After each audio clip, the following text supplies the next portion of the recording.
한 주간 동안 평안하셨습니까? 네, 오늘은 우리가 두 번째 소망에 관련된 두 번째 시간으로 함께 소망의 다시라는 말씀 제목으로 함께 나누고자 합니다. 우리는요, 살아가는 이 세상은 마치 끝이 없는 흔들리는 바다와 같은 인생을 살아가게 됩니다. 예측할 수 없는 파도와 거센 폭풍우 속에서 우리는 인생을 살아갑니다.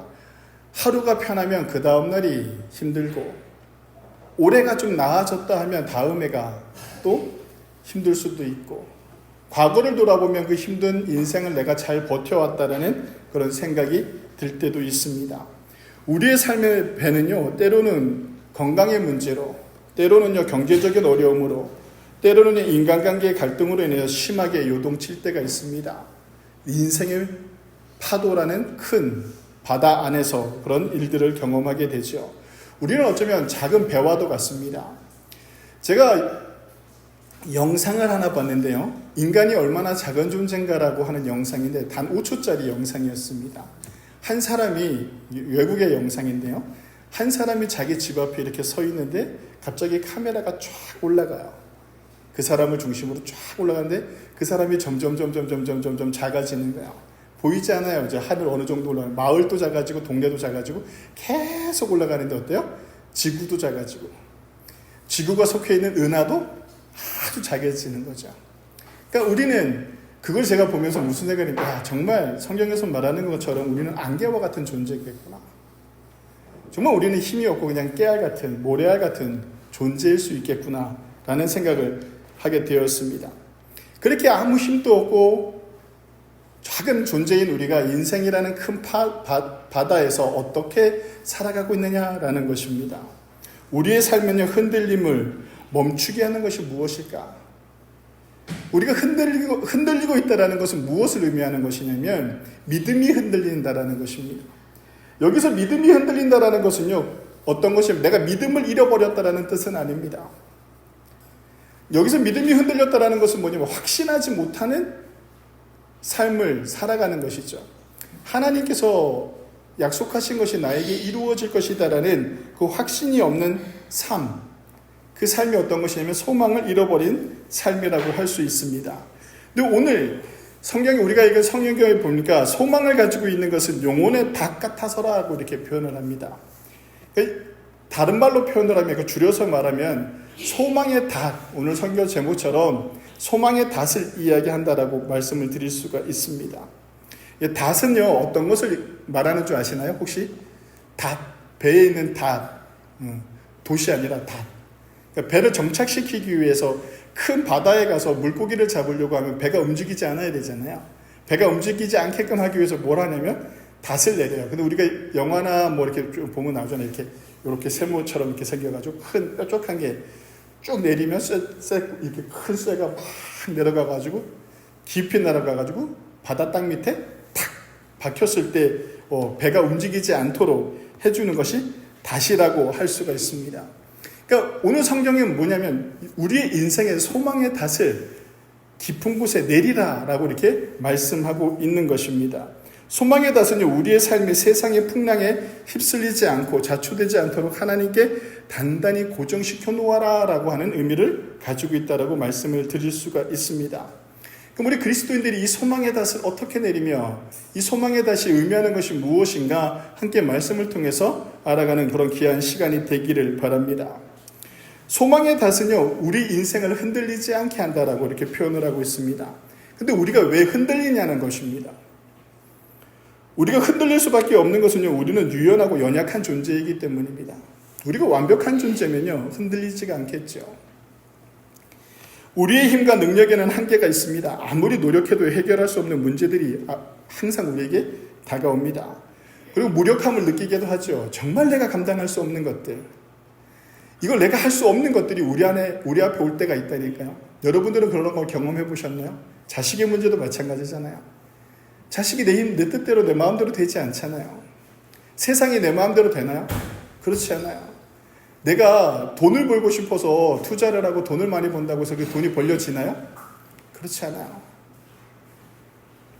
우리 스스로의 힘으로는 인생의 모든 파도를 이겨낼 수가 없습니다.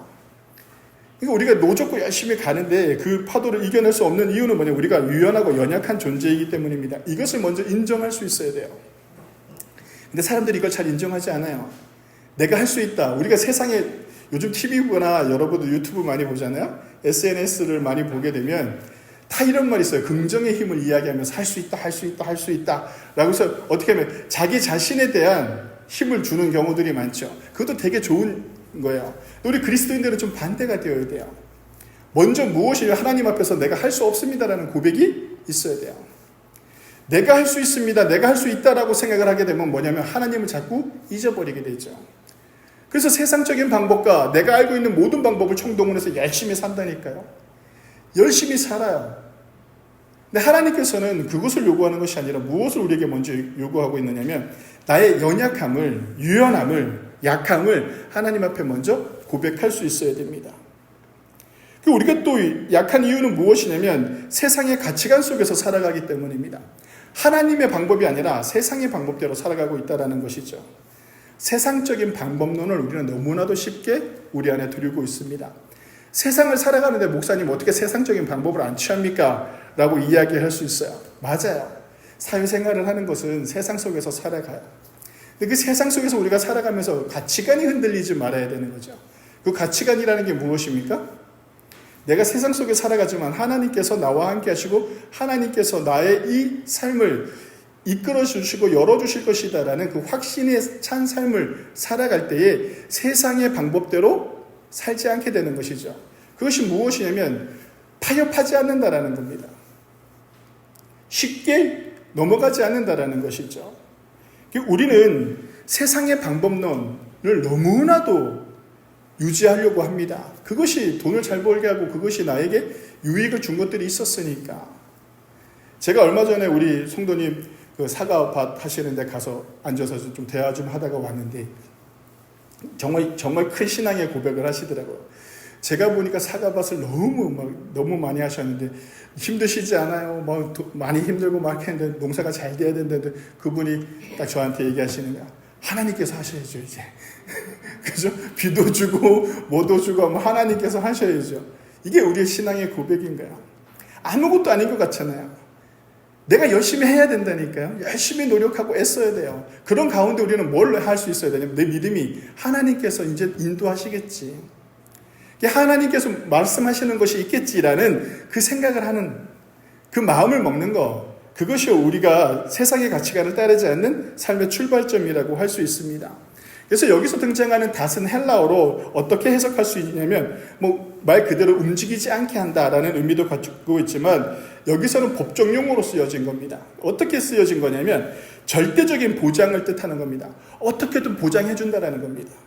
여기서 쓰여진 닷이라는 소망의 닷은 어떻게든 하나님께서 우리에게 보상해 주신다라는 겁니다. 그러니까 이것은 하나님의 약속을 굳건히 붙드는 삶이라고도 할 수가 있죠. 사람들은 흔히 낙관적인 기대를 소망이라고 부릅니다. 하지만 기독교적이지 않아요. 막연하게 잘 될 거야 라고 얘기하는 거 그건 맞지 않다라는 것이죠. 언젠가는 좋아지겠지. 그렇지 않아요. 성경적 소망은 다릅니다. 근거 없는 낙관이 아니라 약속에 대한 근거인 거죠. 여러분들의 사업이 잘 되기를 바라시나요? 사업을 하시는 분들이 몇몇 안 계시나 봅니다. 내 일이 잘 되기를 원하시나요? 내 자식이 잘 되기를 원하시나요? 그럼 하나님의 약속을 내가 받았느냐라는 겁니다. 내 뜻이 아니라 우리는 자꾸 착각할 때가 있어요. 내가 원하는 것이 하나님의 뜻인 줄 알고 하나님께서 나에게 약속해 준 것으로 안단 말이죠. 그렇지 않아요. 내가 뭔가를 열심히 해서 내가 원하는 것도 있을 수 있지만 내가 원하는 것 속에서 하나님께서 약속하신 것들이 있다니까요. 그것을 깨달아야 돼요. 그래야지 내 믿음이 확고해지는 것이죠. 항상 내가 원하는 것만 붙들고 있다 보니까 눈에 뭐가만 보여요? 내가 원하지 않는 것이 자꾸 내 앞에만 보이는 거예요. 내가 원하는 것은 보이지 않고. 그럼 우리가 이렇게 기도하죠. 하나님 왜 아직도? 라고 이렇게 표현을 하는 거예요. 왜 나에게는 하나님 아직도 이런 고통이 오고 이런 어려움이 옵니까? 라고 이야기할 수 있는 거죠. 근데 하나님께서 우리에게 말씀하시는 것은 무엇이냐면 소망을 가지라, 소망의 닻을 내리라 라고 한다는 것은 하나님의 약속을 내가 인지하고 있느냐라는 겁니다. 어쩌면 우리는 이걸 배제하고 난 이후에 내가 원하는 것만 하나님께 요구하고 있진 않았는지, 어쩌면 우리는 하나님을 도깨비 방망이처럼 생각하고 있진 않았는지, 하나님께서 기도하면 뚝딱 뭔가가 만들어지고 하나님께 기도하면 뭔가 뚝딱 만들어질 것이다라는 그런 낙관적인 삶을 살고 있진 않았는지 한번 돌아보라는 겁니다. 여기서 말하는 닷은, 소망은요, 근거 없는 낙관이 아니라 약속에 근거하는 확신입니다. 성도 여러분, 우리가 먼저 그 확신을 찾을 수 있어야 됩니다. 소망은요, 하나님의 약속에 대한 확신이 있는 사람들과 그렇지 않은 사람들의 차이를 확실하게 보여줍니다. 어디서 오느냐라고 한다면 그들의 말과 행동에서 오죠. 소망이 없는 사람들은 항상 불안해합니다. 그리고 부정적이죠. 그리고 자기가 기대하는 것에 미쳐있는 사람들은 어떻게 됩니까? 그것만 바라보고 있습니다. 근데 소망이 있는 사람들은요, 나의 환경 속에서 항상 이렇게 고백합니다. 하나님의 뜻이 있을 것이다. 하나님의 계획하심이 있을 것이다. 이렇게 어렵고 바닥인 인생이지만 하나님께서 나를 그냥 내버려 두지 않을 것이다. 아멘들 하시기 바랍니다. 하나님께서 여러분들 그냥 내버려 두지 않을 것이다. 나를 그냥 두지 않을 것이다라는 그 확신. 최악의 상황에서 최고의 가치를 만들어내시는 하나님을 내가 경험하게 될 것이다. 이 마음이 우리 안에 먼저 있어야 된다는 것입니다. 이 닷은 어디에 이렇게 정착하게 되느냐라고 하는 것입니다. 오늘 성경에 보면 오늘 닷의 위치를 성경은 아주 잘 말씀해주고 있는데요. 6장 19절에요. 우리가 소망에 가지고 있는 것은 영혼의 닷 같아서 튼튼하고 견고하여 휘장 안에 들어가나니 라고 이렇게 표현을 하고 있습니다. 우리가 소망의 닷을 내리는 장소가 어디라고요? 휘장 안이라고 이렇게 표현합니다. 이거는 신학적으로요, 되게 큰 의미를 두고 있는 사실을 발견할 수가 있습니다. 이건 대단한 사건인 거죠. 우리의 닷이 어디로 가냐면 휘장 안으로 들어갔다라는 겁니다. 이 휘장은 어떻게 되었습니까? 예수님께서 십자가에 못 박혀 돌아가시는 그날 어떻게 되었습니까? 위에서 아래로 쫙 자갈라져서 없어져 버렸죠. 예수님께서 휘장이라는 것을 완전히 없애버렸다라는 겁니다. 휘장은 어떤 것이냐면 성소와 지성소 사이에 있는 벽을 만들어놨죠. 그 안에 들어가는 사람은 누굽니까? 대제사장 한 사람만 1년에 한 번 들어갈 수가 있었습니다. 인간 아무나 들어갈 수 없었죠. 근데 예수 그리스도께서 십자가에 못 박혀 우리를 위해서 십자가에 못 박혀 돌아가시고 난 이후에 그 휘장이 위에서부터 아래로 잘라져 가지고요, 없어졌다라는 겁니다. 이제는 어느 누구나 어디로 갈 수 있다? 하나님 앞으로 갈 수 있다라는 겁니다. 근데 우리의 소망의 닻이 어디에 정박해 드느냐라는 것이죠. 그것이 어디로 가느냐면 하나님 안에 정박해 있다라는 겁니다. 너무 아름답지 않나요? 우리 인간이요, 거기에 닷을 내릴 수가 없는 존재였는데 하나님께서 그 문을 열어주셨다라는 겁니다. 여러분들의 인생을 어디에 맡기라는 것입니까? 하나님께 맡기라는 거예요. 배가 이렇게 막 가다가 닷을 내리잖아요. 닷을 내리면서 뭘 기대하는 겁니까? 이곳이 흔들리지 않기를. 폭풍에 휩쓸리지 않기를. 그래서 그것도 잘 찾아야 돼요. 닷을 내리는데도. 어설프게 바위가 있는데 닷을 내리면 어떻게 돼요? 콩하고 찍혀서 다시 제 역할을 못해요. 휘청휘청 되죠. 그러면 다시 빨리 닷을 걷어 올려가지고 또 좋은 자리를 찾아가서 또 내려야 돼요. 또 너무 깊으면 닷의 길이가 짧아가지고 또 정착을 못하고, 너무 많은 것들을 준비해야 된다는 것이죠. 근데 우리가 소망의 닻을 내린다라는, 우리가 닻을 내리게만 하면 어디로 간다라는 겁니다. 그 닻이 하나님 앞으로. 이것은 무엇을 의미하고 있느냐면 하나님께서 나를 붙들어 주신다라는 겁니다. 너무 귀하지 않나요? 성도 여러분, 나의 신앙과 나의 삶을요, 하나님께서 어떻게 하시냐면 꽉 붙들어 주신다는 거예요. 이게 너무나도 놀라운 사건이에요. 감흥이 좀 없으신 것 같은데. 이게 되게 놀라운 사건인 거예요. 이거 그 쉬운 일이 아니에요. 여러분들, 저번 주에 우리가 성경 공부하면서 고대 근동신화를 제가 이렇게 하면서 우리가 모세 10개의 재앙에 대해서 설명을 드렸잖아요. 그때 당시에 고대 신화에 나오는 신들은 다 어땠습니까? 인간을 지켜주지 않아요. 인간을 부려먹죠. 인간을 희생해서라도 어떻게 해요? 신을 높여야 돼요. 근데 하나님은 그렇지 않다는 거야. 하나님은 어떻게 해요? 반대로 어떻게 합니까? 우리를 지켜주신다라고 표현을 해요. 이게 너무나도 귀한 거야. 이게 종교적으로도 그렇고 종교학적으로도 그렇고 세상에 이런 신이 없었어요. 우리가 이렇게 쉽게 예수님을 얘기하고 하나님을 얘기하니까 이게 당연한 것처럼 생각하지만 예수님이 등장하기 이전, 성경에 나오기 이전에는 어떤 세상이었냐면 사람은 하찮은 존재였어요. 신이 가지고 노는 존재였단 말이에요. 근데 하나님이라는 분이 등장을 해요. 어디를 통해서? 모세를 통해서. 성경에 등장하죠. 그 모세를 통해서 하나님께서 뭐라고 말씀하시냐면 당신은 누구십니까? 라고 하니까 나는 스스로 있는 자다 라고 하면서 그럼 내가 세상에 나가서 뭐라고 얘기합니까? 라고 하니까 이렇게 말해요. 히브리의 하나님이다 라고 얘기하는 거예요. 히브리라는 뜻이 무슨 뜻이냐면 노예라는 뜻이에요. 그러니까 이스라엘 민족만 얘기한 게 아니라 그때 당시 애굽의 노예로 있던 가장 약하고 가장 힘이 없는 존재들의 하나님이라고 얘기하는 거예요. 세상에 그런 신이 어디 있나요? 이때 당시 이집트에는 다 어때요? 신이 등급이 있었어요. 강한 신. 그래서 가장 약한 신이 어떤 신인 줄 아십니까? 인간을 다스리는 신을 가장 약한 신으로 봤어요. 근데 하나님께서 뭐 어떻게 등장하십니까? 모세를 통해서 가장 약한. 근데 어떻게 합니까? 그 가장 약한 존재를 자기들이 생각하고 있는 단계별 아주 높은 신들을 모세의 10가지 재앙을 통해서 어떻게 합니까? 다 무너뜨리는 거예요. 그래서 우리가 봤잖아요. 성경에서요. 그죠? 출애굽기에. 내가 그들의 신을 멸할 것이다. 라고 이렇게 말씀하시잖아요. 모세를 통해서. 근데 우리가 소망의 닷을 하나님 안에 둔다라는 것은 너무나도 귀한 거예요. 전지전능하신 하나님께서 어떻게 하신다고요? 나를 붙들어 주신다라는 거예요. 우리의 닷은요, 하늘 지성소 즉 하나님의 보좌 앞에 연결되어 있습니다. 다시 보이지 않는 깊은 바다에 연결되어 배를 붙드는 것처럼요, 우리의 소망은요, 눈에 보이지 않는 하나님의 임재와 연결되어 있다라는 것입니다. 우리가 이 세상에서의 고난을 겪더라도, 내가 막 흔들리고 있더라도, 정말 바닥인데 내가 다시 일어설 수 있는 그것은 무엇인 줄 아십니까? 하나님이 나를 붙들고 있기 때문입니다. 나는 하나님을 버렸어 하고 내 오른손을 나는 이제 하나님 믿지 않아 하고 하나님 오른손을 내가 뿌리치고 떠났단 말이야. 근데 하나님께서 그 사람을 다시 돌아오게 해요. 왜 그러게 해요? 나의 오른손은 내가 놨지만 예수님의 손을, 하나님의 오른손은 나의 왼손을 뭐하고 있기 때문에? 붙들고 있기 때문에. 이거 믿으시기 바랍니다. 내가 하나님을 믿으면 하나님께서 결단코 나를 포기하지 않으신다라는 것.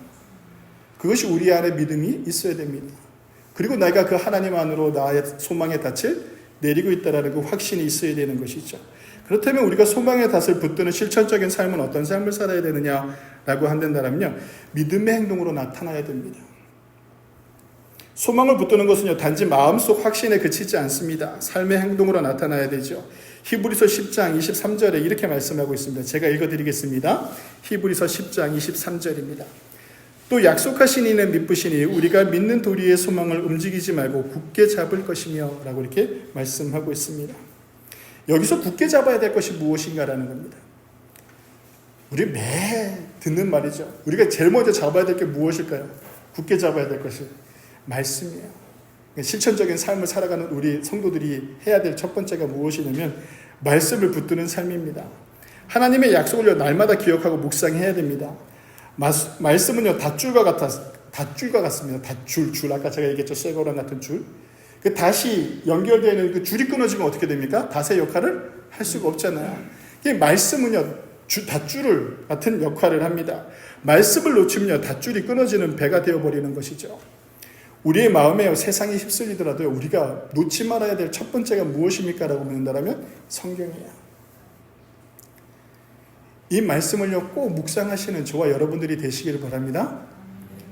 읽고 있죠? 고개들을 왜 숙이지? 왜 눈을 왜 피하지? 읽고 있죠? 꼭 읽으세요. 단 한 줄이라도 돼요. 읽고 난 이후에 생각하세요. 그 말씀을 읽고 한번 생각해 보세요. 그리고 오늘의 나의 삶을 어떻게 살 것인가 한번 생각해 보시고, 아침에 그렇게 시간이 없다면 하루를 마무리하고 한 줄이라도 돼요.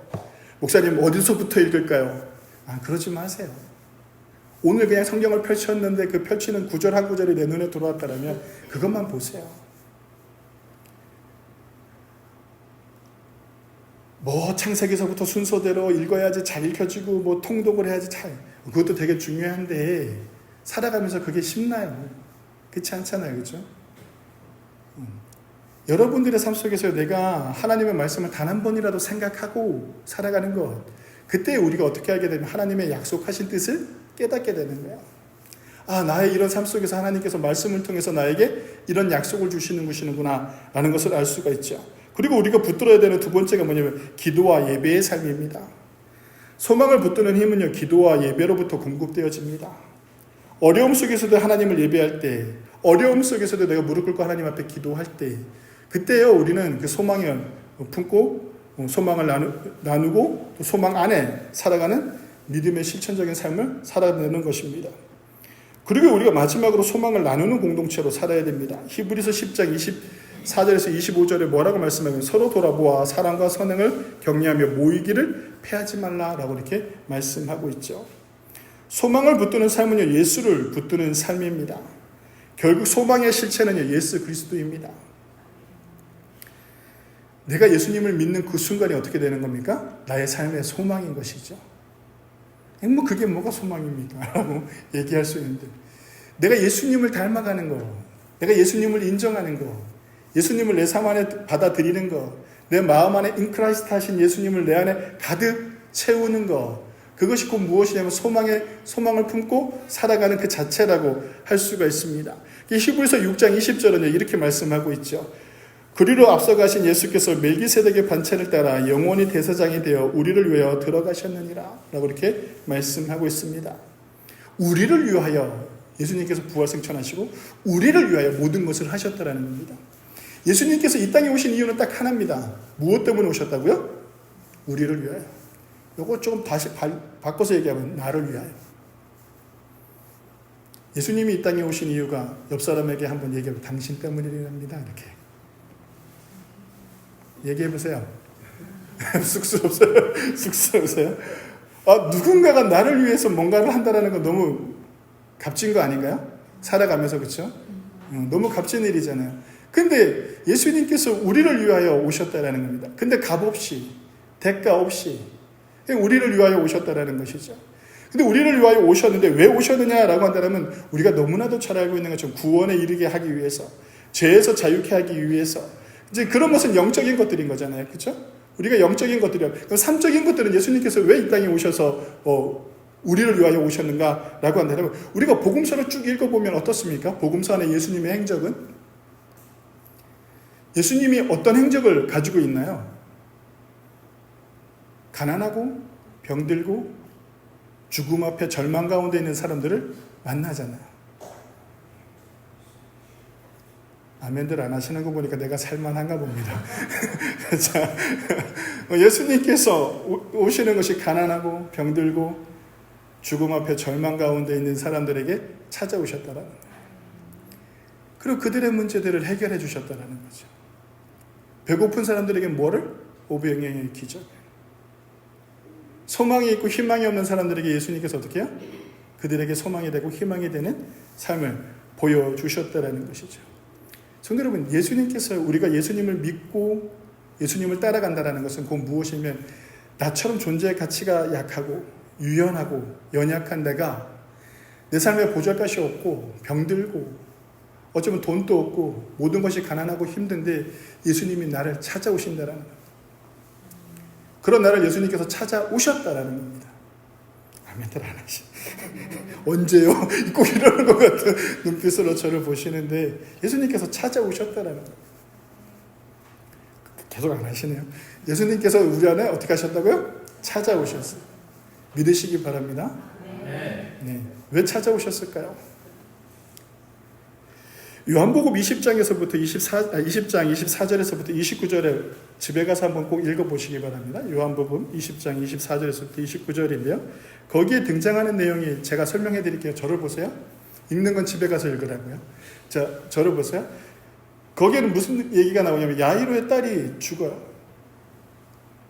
그러니까 야이로가 자기 딸이 죽게 돼서 예수님을 찾아오게 되죠. 예수님한테 부탁을 해요. 내 딸이 죽게 생겼으니 내 딸을 고쳐주십시오 라고 얘기를 해요. 근데 예수님이 머뭇머뭇해요. 그래 하고 빨리 가야 되는데 자기 딸이 죽게 생겨. 나는 어때요? 야이로는 지금 어떤 상태인 겁니까? 급박한 상태인 거야. 엄청나게 급박한 상태죠. 이 절망인 거야. 이게 지금 한순간에 모든 게 다 끝나버릴 것 같은 상황인 거죠. 너무 조급한데 예수님께 가가지고 얘기해요. 내 딸이 죽게 생겼으니 갑시다. 이렇게 얘기하는데 예수님께서 못하고 자꾸 다른 일을 해요. 이 사람 또 만나고 저 사람 빨리 가야 되는데. 근데 야이로가 환장하죠. 그렇지 않겠어요? 근데 예수님께서 이제 야이로의 집으로 향해서 가는데 어떻게 해요? 야이로의 하인이 와가지고 뭐라고 얘기합니까? 예수님이 오지 않아도 됩니다. 당신의 딸이 죽었나이다라고 얘기합니다. 그 순간은 뭡니까? 모든 것이 다 끝나버린 순간. 여러분, 예수님이 찾아오실 때는 언제냐면 모든 것이 다 끝난 것 같은 상태. 세상 사람들이 봤을 때 모든 것이 다 끝난 상태. 희망이 없고 소망이 없는 상태예요. 그때 예수님께서 찾아오십니다. 모든 것이 끝난 상태, 현실이 절망이었습니다. 그때 주님께서 이렇게 말씀하시는데 뭐라고 말씀하시냐면 두려워하지 말고 믿기만 하라. 우리의 믿음이길 원합니다. 성도 여러분, 어떠한 상황과 어떠한 환경 속에서 두려워하지 말고 믿기만 하시기 바랍니다. 어떤 폭풍우가 닥치더라도 내 닷은 어디에 박혀있다? 하나님 안에. 하나님 안에 있다라는 그 확실히 있다라면 어떠한 세상의 풍파가 오더라도 우리가 흔들리지 않을 수 있습니다. 여러분들의 소망의 닷을 온전히 내리시기 바랍니다. 그리고 거기에 우리의 고백이 함께 동참되어지기를 바랍니다. 두려워하지 말고 믿기만 하라. 그 말씀을 우리가 붙들고요 살아가시는 저와 여러분들이 되시고 최선을 다해서 살아가시면 됩니다. 내가 할 수 있는 것, 하나님 안에서 내가 할 수 있는 최선의 일들을 감당하고 살아가는 것, 말씀 속에서 살아가고 기도와 예배 속에서 살아가고 공동체 안에서 헌신하며 섬기며 살아가는 이 삶을 최선을 다해서 살아내시고 여러분들의 사회적인 삶의 자리에서 학생이면 학생, 직장인이면 직장, 부부면 부부, 사업하는 사람으로서 내가 할 수 있는 하나님이 보시기에 가장 아름다운 열심을 낼 수 있는 최선의 모습을 보이시라는 것입니다. 그것이 믿음이 흔들리지 않는 성도들의 삶이고 소망의 닷을 깊이 내린 성도들의 삶이라고 할 수 있습니다. 성도 여러분, 세상은 우리를 그냥 두지 않습니다. 우리를 쥐고 흔들죠. 옆 사람이 가장 힘들게 합니다. 멀리서 찾아오는 것이 아니라요, 내 삶의 주변에서 우리를 힘들게 하는 것들이 넘쳐나기 시작하죠. 그럴 때일수록 완악해지지 말고 하나님 앞에 말씀과 기도로 나가셔서 어떤 환경과 어떤 어려움 속에도 두려워하지 말고 믿기만 하는 그 믿음으로 소망의 닻을 내리시는 우리 증산 제일교회 성도님들이 되셔서 이 교회가, 이 공동체가 작지만 이 지역 안에서 어떠한 흔들림과 풍랑 속에서도 하나님의 복음의 사역을 감당하는 공동체가 여러분들 때문이기를 주님의 이름으로 간절히 축원합니다. 기도하시겠습니다. 주님 감사합니다. 오늘도 우리에게